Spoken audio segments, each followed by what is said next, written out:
भाई सीबीएसई वालों और खासतौर पे सीबीएसई के पेपर बनाने वालों, एक बात बताओ।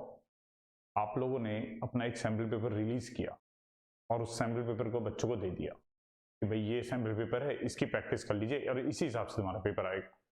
बच्चों ने बेचारों ने उसी हिसाब से मेहनत करी, जिस तरीके का आप लोगों ने दिखाया उनको। उन्होंने साल भर मेहनत करी, वही सैम्पल पेपर आप लोगों ने कम से कम 4-5-6 महीने पहले रिलीज कर दिए। उन 4-5 महीनों तक वो उसी पे बेस पे करते रहे, प्री बोर्ड्स भी उसी बेस पे दिए, सब कुछ उसी तरीके से किया, वो कॉपी चेकिंग भी सब कुछ उसी तरीके से की। लेकिन लास्ट में जब आप लोगों ने अपना क्वेश्चन पेपर दिया तो क्वेश्चन पेपर आप लोगों ने कैसा दिया? कुछ बच्चों को तो ऐसा पेपर दे दिया कि उनको तो लगा कि उन्होंने जो मेहनत करी वो सारी मेहनत ही बेकार हो गई। और कुछ बच्चों के लिए आपने ऐसा पेपर बना दिया जिनमें ये लगा कि भैया इस पेपर को देने से बेहतर है तो ना ही देते, इस साल नहीं देते, अगले साल देते, पता तो होता कैसा है।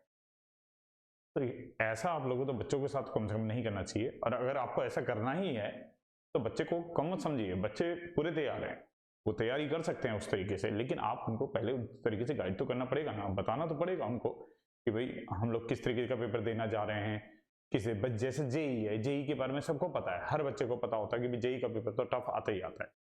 तो बच्चा तैयारी उसी हिसाब से करता है ना, निचोड़ के तैयारी करता है, अपनी स्पीड बनाता है, अपनी पहले से स्पीड तैयार करके रखता है। अब आप लोगों ने तो बता दिया अपना, उसमें तो अपने सैंपल पेपर में दे दिया हलवा कि ठीक है भाई जाना और इसे फटाफट मुंह में डालना और ये तुम्हारे पेट के अंदर वैसे ही चला जाएगा। और जैसे बच्चा वहां पहुंचा वैसे ही तुम्हें पकड़ा दिया उसके हाथ में पत्थर कि ले बेटा चबा इसको और डाल अपने पेट के अंदर। तो कहां से तैयारी कर लेगा भाई? कुछ तो सोच समझ के पेपर बनाया कीजिए। आपको भी अगर मैं ऐसा पेपर पहली बार दे दूंगा ना तो आप भी नहीं कर पाएंगे 3 घंटे में पूरा, आपको भी 3 घंटे से ज्यादा समय लग जाएगा, बच्चे भी नहीं कर पाएंगे, बच्चों को भी वही दिक्कत आई है। तो हमेशा आगे के लिए भी पूरे देश का भविष्य आप लोग के हाथ में होता है। आप टफ से टफ पेपर बनाइए, कितने भी टफ पेपर बनाइए, लेकिन आप अपना सैम्पल पेपर उस हिसाब से रिलीज कीजिए और आप पहले से बच्चों को बात बता के रखिए कि आपको भाई इस तरीके का सैम्पल पेपर है, इस तरीके के क्वेश्चन हम डालने वाले हैं, ये तैयारी आपको करनी है। तो फिर बच्चा तैयारी करेगा। आप देखना, आप कितना भी टफ पेपर बनाना, आपको वो पेपर सॉल्व करके दे देगा, 3 घंटे के अंदर करके दे देगा। लेकिन उसका पहले बता के रखिए, ऐसे बच्चों को धोखे में मत रखिए कि पहले तो आपने उसको बता दिया भाई बिल्कुल सिंपल पेपर और उसके बाद उसे दे दिया अलग ही टाइप का पेपर, या उसको बता दिया भी टफ आने वाला है और उसको बिल्कुल दे दिया बहुत ज्यादा सिंपल पेपर। तो ऐसा धोखा बच्चों के साथ मत किया कीजिए। एक पेपर का एक मॉडरेट वॉल्यूम रखा कीजिए, ठीक है, कुछ क्वेश्चन टफ भी रखिए, पूरे पेपर के अंदर कुछ क्वेश्चन 2-3 क्वेश्चन आप टफ रख सकते हैं, जिसमें आपको ये बात चेक हो जाएगी कि भाई कौन सा बच्चा इस क्वालिटी में जा रहा है। लेकिन उन बच्चों का भी ख्याल रखिए जिन बच्चों ने उस सैंपल पेपर के हिसाब से तैयारी करी जो सैंपल पेपर आपने रिलीज किया है। मतलब मेन फोकस आपका कम से कम अपने सैंपल पेपर के ऊपर रहना चाहिए। सैंपल पेपर से हट करके आप लोग ये तैयारी नहीं कर सकते हैं। वो तो बच्चे ठहरे, अब आप लोगों के ऊपर कोई केस करे, कोई मुकदमा करे, क्या करे बताइए? उनका तो हो गया ना, भविष्य निकल गया।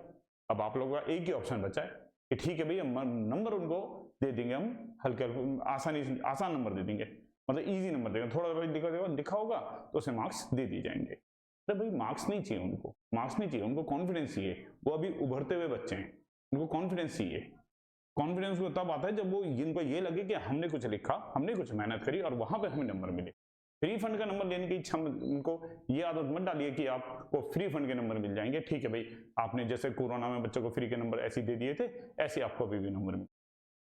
तो ध्यान रखिए, आप लोगों के पास इस पूरे देश का भविष्य है, आप लोगों के हाथ में इस देश का भविष्य है।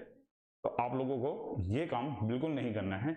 और जो आप लोग के सीनियर्स हैं अगर वो भी इस वीडियो को देख रहे हैं तो आप लोग भी जरूर जब भी कोई क्वेश्चन पेपर बनता है एक बार उस क्वेश्चन पेपर को रीचेक तो कीजिए, कम से कम एक बार देखिए तो सही, एक बार उसको अटेम्प्ट तो कर लीजिए, सॉल्व तो कर लीजिए, देखिए तो सही क्या वो 3 घंटे में सॉल्व हो भी पा रहा है या नहीं हो पा रहा है, उसके बाद ही उसे रिलीज कीजिए। ठीक है, थैंक्स।